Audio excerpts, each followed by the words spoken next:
Prediksi tema desain di 2024. Ini kan yang kalian tunggu.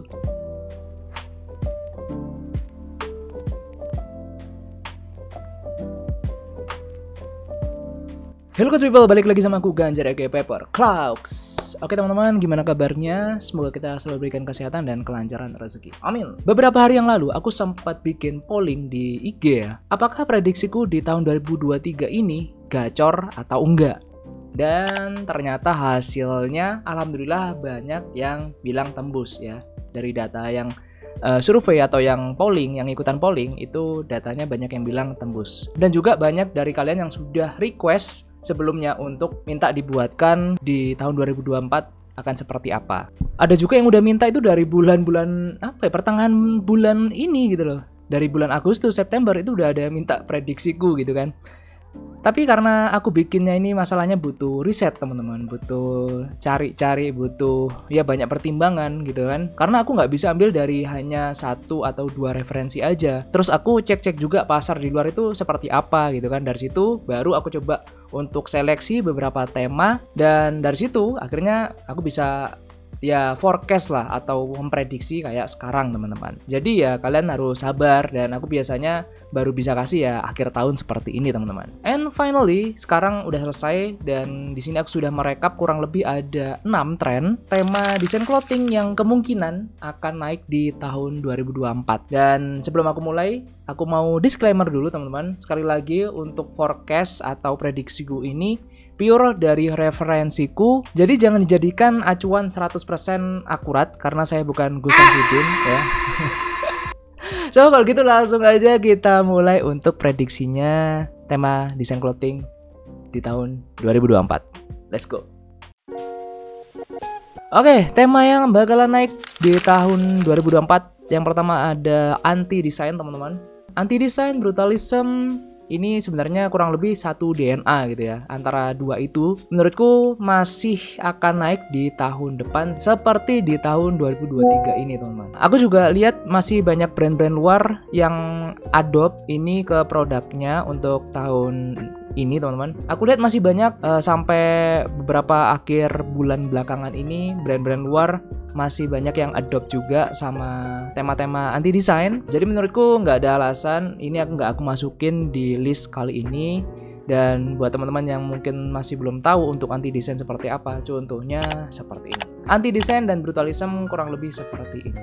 Ini bisa kalian pakai juga. Yang nomor 2 yang bakalan naik ada Y2K atau Y2K.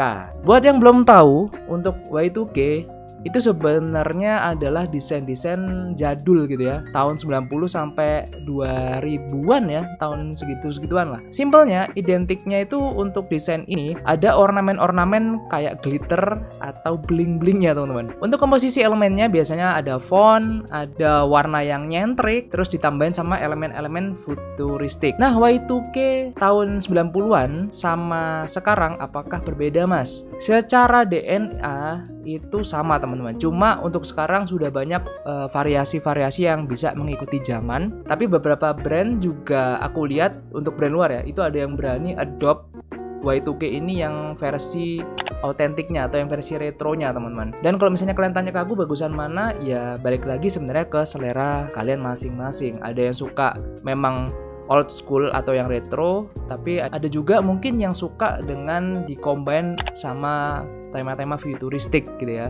Sama streetwear biasanya akan lebih masuk untuk pasar sekarang teman-teman. Oke, kita lanjut dulu untuk poin yang nomor 3.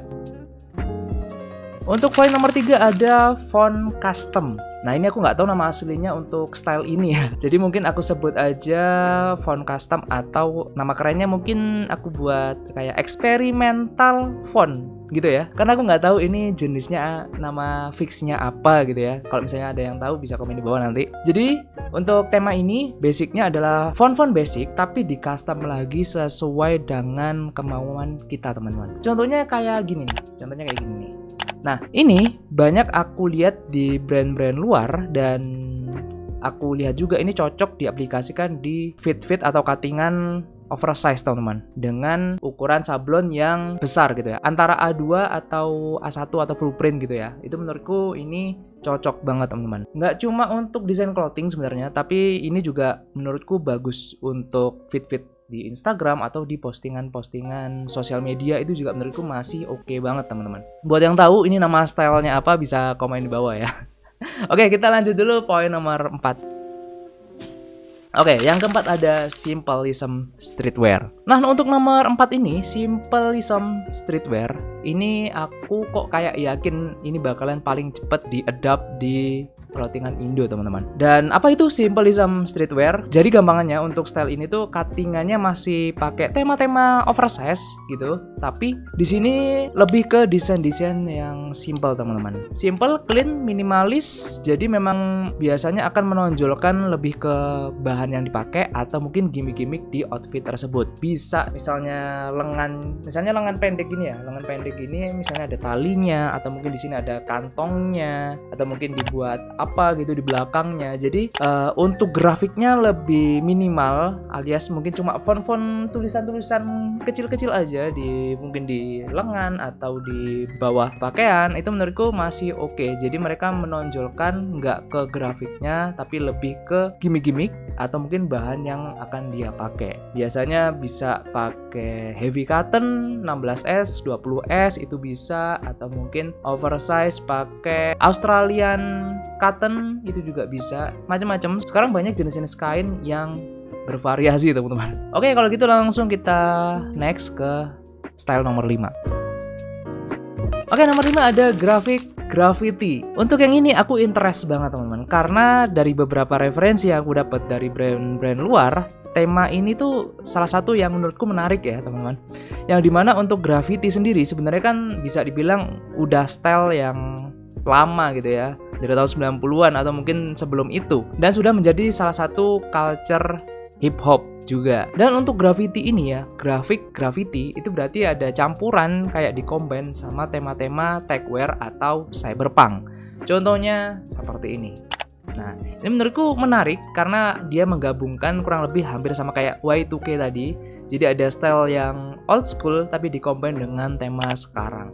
Ini menurutku bakalan matching banget sih, dan ya semoga tahun depan bakalan rame juga di Indonesia. Oke, yang terakhir sebagai penutup ada generative AI. Nah, kenapa aku masukkan untuk AI ini yang bisa dibilang bakalan naik di tahun depan? Karena kalau misalnya teman-teman lihat ya, ini kalau di Indo mungkin masih jarang yang pakai, dan Masahiro brandku itu jadi salah satu brand yang kita juga memulai untuk menggunakan AI untuk beberapa katalog kita teman-teman. Karena semakin kesini AI itu semakin bervariasi, semakin gampang dipakai, dan sudah banyak yang mungkin free to play ya, kalau ngegame free to play gitu. Banyak yang free mau bayar juga tambah bagus gitu kan.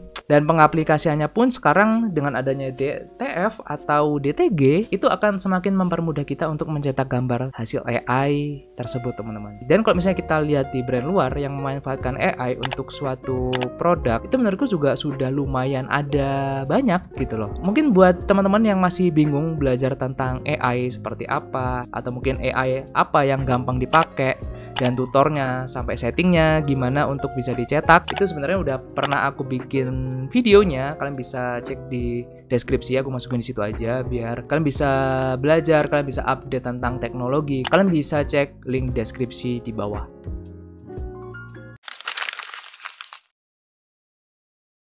Oke, 6 itu tadi yang mungkin akan naik di tahun 2024. Terus mungkin ada yang tanya gitu ya, Mas, desain-desain Jepang kemana? Oke, ini menurutku pribadi teman-teman ya, untuk tema-tema desain Jepang itu sebenarnya masih akan tetap eksis karena memang sudah ada pasar yang kuat di situ. Selama masih ada anime dan culture-culture Jepang ini konsisten untuk mengeluarkan update-update terbarunya, menurutku ranah-ranah desain tema-tema Jepang menurutku masih bakalan naik. Cuma mungkin yang bisa aku tambahkan, kalau misalnya kalian berencana untuk mau ambil tema-tema Jepang-Jepangan ya, usahakan kalian itu mengcombine salah satu dari 5 poin yang aku sebutkan tadi teman-teman. Kalau yang AI kan lebih ke pengaplikasiannya. Sedangkan kalau misalnya 5 poin yang lain itu kan lebih ke stylenya teman-teman. Jadi menurutku kalian harus bisa mengkombinkan. Contoh misal Japanese sama simplism streetwear, atau Japanese sama Y2K atau anti desain, itu kalian bisa otak-atik di sana teman-teman. Kalau misalnya kalian cuma ngambil ranah anim aja, menurutku saingannya akan sudah banyak banget teman-teman. Karena sudah banyak brand-brand sebelum-sebelumnya dan brand-brand baru juga yang ngambil tema di ya gambar-gambar anime. Menurutku kalau misalnya kalian masih baru dan sekarang mau coba terjun ke situ, rasa-rasanya kok agak susah ya. Dan ujung-ujungnya nanti kalau misalnya kalian nggak punya diferensiasi, ya akhirnya bakalan ikutan perang harga. Kan sayang banget. Dengan kalian bisa mengkombinkan dari 5 poin yang aku sebutkan tadi, menurutku itu bisa membantu produk kalian untuk terlihat sedikit berbeda dari brand-brand lain yang mengambil tema-tema Jepang juga teman-teman. Karena di bisnis clothing, menurutku ya, kualitas oke aja belum cukup teman-teman, tapi perlu juga menjadi sedikit berbeda. So, menurut kalian ada lagi nggak tema yang mungkin bakalan naik di 2024 besok? Kalau menurut kalian masih ada tema yang bakalan naik, kalian bisa komen di bawah. Siapa tahu aku juga ada miss ya, jadi aku bisa belajar lagi untuk menggali lebih dalam apa style yang kalian komen itu, dan pembahasan apa lagi yang perlu sekiranya aku bahas untuk nextnya, bisa juga komen di bawah. So kalau gitu, thank you guys watching. Jangan lupa untuk like, share, comment, and subscribe. Dan aku juga minta doanya dan minta supportnya buat teman-teman yang nonton ini untuk subscribe ke channel ini supaya tahun depan kita bisa tembus di 100.000 subscriber. Amin amin amin. So, kalau gitu, thank you guys for watching. See you on next video. Bye-bye.